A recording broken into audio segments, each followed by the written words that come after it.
Kepala BNPB Letjen Suharyanto dalam konferensi pers menyampaikan siapa-siapa saja yang akan memimpin operasi penanganan tanggap darurat banjir di Aceh dan Sumatera Barat. Khusus untuk di Sumatera Utara, Suharyanto yang akan langsung memimpin karena di wilayah tersebutlah banyak daerah yang aksesnya masih terputus. BNPB akan membuka posko utama di wilayah Tapanuli Utara karena wilayah ini jalur komunikasi juga transportasi melalui jalur udara masih bisa digunakan. BNPB juga akan melibatkan TNI dan Polri ikut terlibat dalam penanganan tanggap darurat seperti evakuasi, pengiriman logistik, hingga pembukaan akses jalan yang terputus.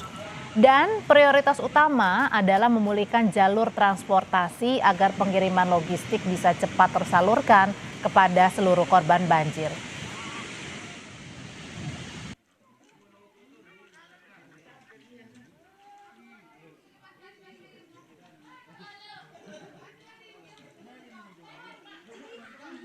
Ada beberapa langkah yang dilakukan ya. Yang pertama ini karena khusus di Aceh, di Sumatera Utara ini jalur transportasi, jalur komunikasi ini belum lancar.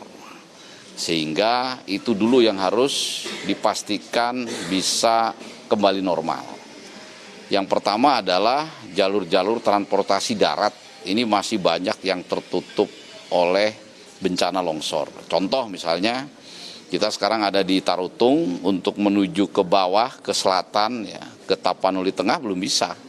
Kemudian dari Tapanuli Utara ke Tapanuli Tengah ke Sibolga nggak bisa lewat darat. Sehingga beberapa hari Sibolga ini masyarakatnya tidak mendapat tambahan logistik, tapi per hari ini sudah 2 sorti BNPB mengirim logistik menggunakan pesawat Karapan. Dan untuk Tapanuli Tengah, informasinya besok juga Bapak Gubernur dari Medan akan mengirim 1 pesawat. Saudara, Polda Sumatera Utara menyampaikan laporan situasi bencana alam di wilayah Sumatera Utara. Terdapat 221 bencana alam pada tanggal 24 hingga 26 November 2025. Di antaranya tanah longsor, banjir, pohon tumbang, dan puting beliung. Bencana ini terjadi di 12 kabupaten kota. Sementara untuk jumlah korban meninggal 43 orang, 81 luka-luka, 88 lainnya masih dalam pencarian. Dan jumlah pengungsi ada sebanyak 1.100 orang lebih. Data ini sifatnya dinamis sehingga mungkin saja ada perubahan saat Anda menonton. Laporan dari organisasi lingkungan Walhi menyebut penyebab paling serius dari bencana di Aceh, Sumatera Utara, dan Sumatera Barat karena alih fungsi lahan. Aktivitas penebangan, pembukaan lahan, membuat kondisi hutan dan resapan air jadi berkurang sehingga meningkatkan resiko banjir bandang selama beberapa tahun terakhir. Apa yang melanda Sumatera bagian utara itu tidak semata-mata karena adanya siklon tropis Laya. Tapi yang paling penting untuk dikemukakan adalah bagaimana kemudian landscape bagian barat itu yang memang dia kondisinya adalah berbukit, bergelombang dan curam. Hari ini telah mengalami ekstraksi yang disebabkan karena adanya satu alih fungsi yang diperuntukkan bagi pertambangan emas khususnya ya. Kemudian juga ada perkebunan, ada hutan tanaman. Kemudian juga ada pembangunan proyek-proyek seperti PLTA dan lain sebagainya. Kita tinjau kondisi warga dan proses penanganan pasca bencana di 2 daerah, persisnya di Sumatera Utara dan Provinsi Aceh. 2 jurnalis kami siap untuk dengan laporan langsungnya. Ada jurnalis Kompas TV di Medan Sumatera Utara Emir Syah Purba, dan di Banda Aceh ada Rizka Devi. Saya memulai dengan Emir Syah terlebih dahulu yang ada di Medan Sumatera Utara. Gambarkan kepada kami keadaan warga saat ini dan cuaca di sana. Apakah memungkinkan untuk proses penanganan pasca bencana di sana, Emir? Ya, selamat sore Tifal dan juga saudara. Memang sampai dengan saat ini banjir masih menggenangi sebagian wilayah di kota Medan. Dan tempat saya mengabarkan saat ini Tifal dan juga saudara tepatnya berada di Kecamatan Medan Maimun yang menjadi salah satu daerah yang cukup parah terdampak banjir pada saat ini. Tepat saat ini saya berada di tempat pengungsian, yang mana tempat pengungsian ini merupakan sebuah sanggar seni milik seorang warga yang menyediakan tempat untuk warga Kampung Aur untuk mengungsi di tempat ini.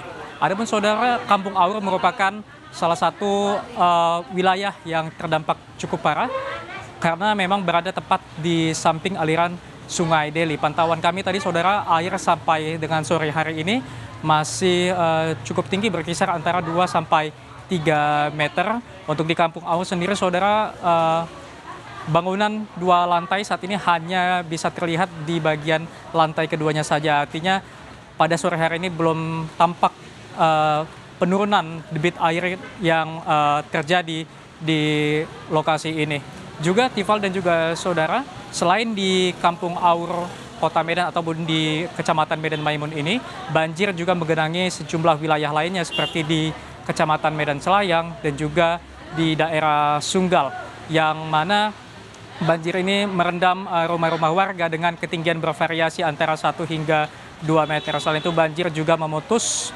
beberapa akses jalan seperti jalan nasional ataupun jalan lintas seperti di Gatot Subroto yang merupakan jalan lintas penghubung antara Kota Medan dengan Kota Binjai. Banjir menyebabkan kendaraan tidak bisa melewati akses jalan tersebut. Salah satunya adalah sepeda motor. Dari informasi yang saya dapatkan, pengendara sepeda motor yang melintasi jalan Gatot Subroto diarahkan masuk ke gerbang tol Semayang untuk diarahkan keluar menuju ke gerbang tol Helvetia, mengingat jalur di Gatot Subroto itu sebagian tidak bisa dilewati oleh pengendara. Begitu juga dengan jalan nasional ataupun jalan lintas antara Kota Medan dengan tebing tinggi, yaitu jalan Sisingamangaraja, juga saat ini masih terendam banjir yang pada akhirnya menyebabkan kemacetan yang mengular karena pengendara tidak dapat melintasi jalan tersebut.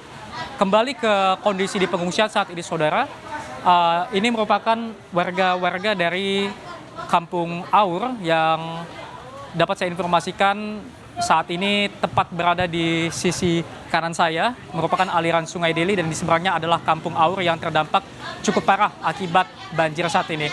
Saat berkomunikasi dengan warga tadinya saudara mengatakan banjir mulai terjadi pada pukul 10 pagi tadi dan warga melakukan evakuasi secara mandiri sebelum pada akhirnya tim dari BPBD juga melakukan bantuan untuk mengevakuasi warga dengan menggunakan perahu karet. Warga juga mengaku saudara masih banyak barang-barang berharga lainnya yang saat ini terendam banjir karena mengingat warga mengutamakan keselamatan diri mereka terlebih dahulu, sehingga warga mengaku barang-barang berharga masih banyak yang ditinggalkan. Dan juga saudara, warga mengaku saat ini sangat membutuhkan bantuan terutama logistik, baik itu bahan pokok maupun obat-obatan. Tifal. Oke, itu kondisi di Medan. Sekarang kita cek kondisi di Banda Aceh. Rizka, untuk cuaca di sana bagaimana keadaan sekarang dan apa kabar warga yang terdampak banjir di sana? Dan juga saudara, benar-benar sekali memang saat ini hampir di sejumlah wilayah di Provinsi Aceh ini memang terdampak banjir dengan ketinggian rata-rata di 50 cm hingga 2 meter, dan ini juga beberapa banjir bahkan menutupi hingga atap warga. Dan juga untuk kondisi cuaca saat ini memang di luar masih diguyur hujan, dan diprediksi bahwa informasi yang kami terima dari BMKG bahwa hujan deras akan terus mengguyur kota Banda Aceh ataupun sekitarnya selama 3 hari ke depan.